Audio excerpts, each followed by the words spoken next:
പേര് രാജേഷ്. ജോലി? ഞാൻ ഫോട്ടോഗ്രാഫറായിരുന്നു. അസുഖം എന്താണ്?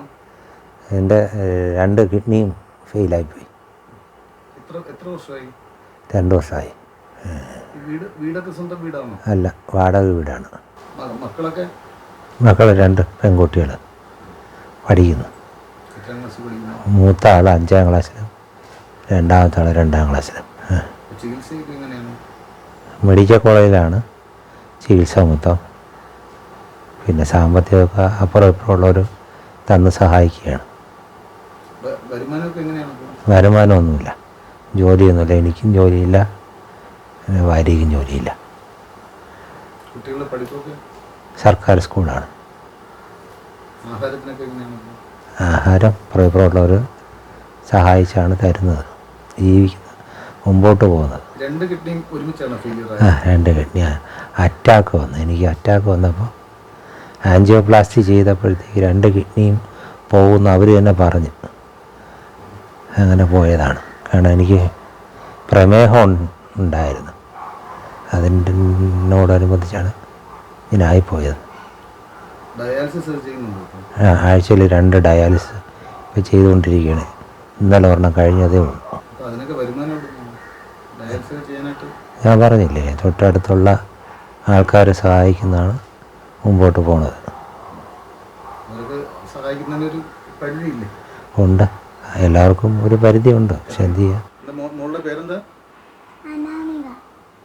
ഇതെൻ്റെ 2ാമത്തെ മോളാണ്. 2ാം ക്ലാസ്സിലാണ് പഠിക്കുന്നത്. അപ്പോൾ ഞാൻ പറഞ്ഞല്ലോ, നാട്ടുകാർക്ക് എന്നെ സഹായിക്കുന്നതിനൊരു പരിധിയുണ്ട്. അപ്പോൾ എനിക്ക് ഡോണറുണ്ട്, പക്ഷേ ചികിത്സിക്കാനുള്ള നിവൃത്തിയില്ല. ഡോണറെന്ന് പറയുന്നത് എൻ്റെ ഭാര്യ തന്നെയാണ്. അപ്പോൾ ആശുപത്രിയിൽ ചിലവിന് തന്നെ 10-30 ലക്ഷം രൂപയാവും. അതെനിക്ക് എടുക്കാൻ എനിക്കില്ല. സഹായിക്കുന്നവർക്കൊരു ലിമിറ്റുണ്ടല്ലോ. എനിക്ക് എല്ലാത്തിനും കൂടി എനിക്ക് ഇവരടുത്ത് ചോദിക്കാൻ പറ്റുമോ? ഇന്ന് സഹായിക്കുന്നവരടുത്ത് ചോദിക്കാൻ പറ്റില്ല. അതുകൊണ്ടാണ് ഞാൻ ഇങ്ങനൊരു ഇതായിട്ട് നിങ്ങളോട് അപേക്ഷിക്കുന്നത്. എന്നെ ഒന്ന് സഹായിക്കണം. ബാങ്ക് അക്കൗണ്ട് ഡീറ്റെയിൽസ് ഒക്കെ ഉണ്ടോ? ബാങ്ക് അക്കൗണ്ട് ഡീറ്റെയിൽ ഉണ്ട്. എൻ്റെ ഭാര്യയുടെ പേരിലാണ് ഞാൻ അക്കൗണ്ട് തുടങ്ങിയിരിക്കുന്നത്. ഡയാലിസിസിന് എത്ര രൂപ? 1210 രൂപ. പിന്നെ അതിൻ്റെ ഒരു ഇഞ്ചക്ഷനുണ്ട്, 1200 രൂപ. ഇതെൻ്റെ 2 മക്കളാണ്. എനിക്ക് 2 മക്കളെ പഠിപ്പിക്കണം, നിവൃത്തിയില്ല. ഇത് വരുമാനമില്ല. ഞാൻ എന്ത് ചെയ്തിട്ട് ഞാനെവിടെ പോവും? ഞാൻ ആരോടാ ചോദിക്കേണ്ടത്? വയ്യമ്മ, വയ്യ, എനിക്ക് വയ്യ.